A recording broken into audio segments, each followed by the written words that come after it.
Mazda is the only Japanese manufacturer thus far to win the fabled 24 Hours of Le Mans with their 787B model in 1991. That victory was also the first for a rotary engine-powered car. But 2 years prior, in 1989, Mazda brought their 767B car to Le Mans, finishing 9th overall and 2nd in class. In addition, the 767B competed in IMSA GTP racing here in the United States, finishing 1st or 2nd in 5 of the 6 races it entered. Well, this is a good combination of the future and the past for us. You know, we've got race cars here from the 80s and 90s, but we've also got our millionth Miata. You know, Miata is a great part of our lineup. It's the most popular roadster ever in the history of the industry, and it really represents where Mazda's products are going in the future. Lightweight, highly efficient, fun to drive.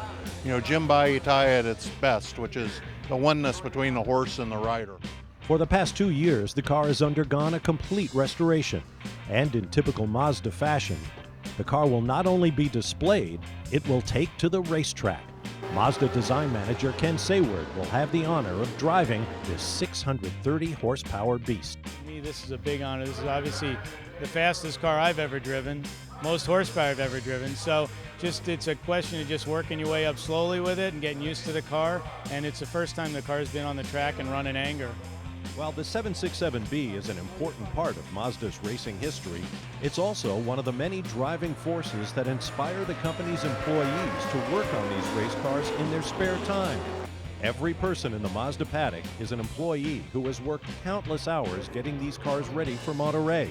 It's a commitment driven by passion for the brand and an eye on the future as the company embraces the future both on and off the racetrack. They're really interesting, you know, nothing's an off-the-shelf part. Everything's one of a kind, handmade, so working on them is a bit of a challenge.